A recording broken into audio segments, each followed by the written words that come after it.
berhisaplah kamu sebelum engkau dihisap.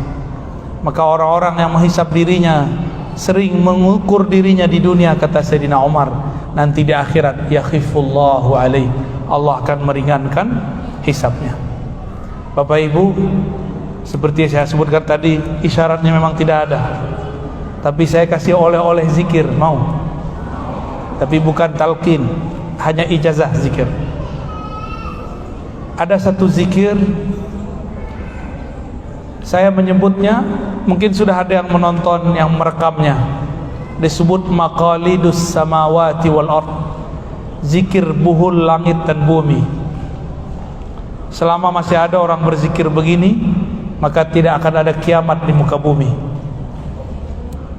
Diambil dari ayat surat Asy-Syura, lahu maqalidus samawati wal ard, miliknya lah buhul-buhul langit dan bumi.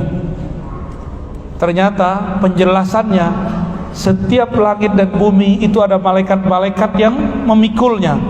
Malaikat ini tidak sanggup memikul langit dan bumi kecuali dia punya zikir. Inilah zikir yang mau saya turunkan. Zikirnya sudah Bapak Ibu tahu semua, cuma mungkin kaifiatnya belum dapat. Caranya pertama istighfar. Caranya pertama syahadat. Kenapa syahadat? Barangkali kita pernah kufur secara batin, pernah syirik secara rohani, maka setiap kali zikir wajib syahadat ulang, supaya zikir kita diterima di sisi Allah Subhanahu wa ta'ala. Kemudian yang kedua istighfar, cukup 7 kali, ya. Baca Al-Fatihah, kirim untuk Nabi sallallahu alaihi wasallam dan guru yang mengajarkan. Berikut sholawat, ya, kalau sempat. Lalu baru masuk ke zikirnya. Zikir yang sudah kita hafal, subhanallah 100 kali. Bukan dibaca subhanallah, bukan, satu-satu, subhanallah, subhanallah. Karena satu malaikat, jadi ibarat begini, di setiap tiang ada malaikat. Itu tiang ada malaikat, malaikat bisa memikul yang ada di atasnya. Itu karena dia punya zikir yang diberikan oleh Allah. Satu malaikat zikirnya cuma satu aja, subhanallah, subhanallah, sampai kiamat.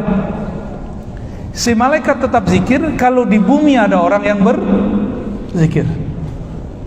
Jadi kita kayak nemenin mereka zikir, kita temenin mereka zikir. Syukur-syukur kalau Allah izinkan kadang-kadang ruh kita diperjalankan Allah, kita dengar ada yang berzikir. Terus ini subhanallah tadi subhanallah 100. Yang kedua alhamdulillah 100. Allahu akbar 100. Terus la ilaha illallah 100. Ada tambahannya. Jadi ternyata yang memikul itu ada 4 tiang. Dan di masing-masing tiang ada 2 malaikat besar dan tentara-tentaranya, bahkan lebih. Masing-masing punya zikir sendiri. Tapi semua itu ngikut yang di tengah. Yang di tengah itulah hamba Allah, wali Allah. Zikir hakikat dalam dirinya, la haula wala quwwata illa billah. Itu dia. Disebut juga ini zikir kanzul jannah. Apa arti zikir kanzul jannah?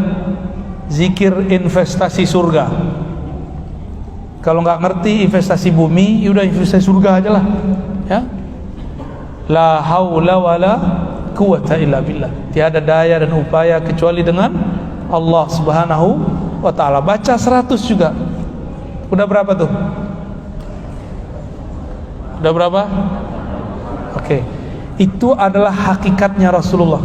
Jadi la haula wala itu hakikatnya Rasulullah. Rasulullah itu batinnya adalah la haula wala quwwata illa billah. Dari mana kita tahu? Dari surat At-Taubah ayat terakhir, fa in tawallau faqul hasbiyallahu la ilaha illahu alaihi tawakkaltu wa huwa rabbul arsyil azim. Jika mereka berpaling, maka katakanlah cukuplah Allah. Hasbi Allah itu pasangannya la haula wala quwwata illa billah. Maka setelah la haula wala, baca hasbunallah 7 kali. Bentar.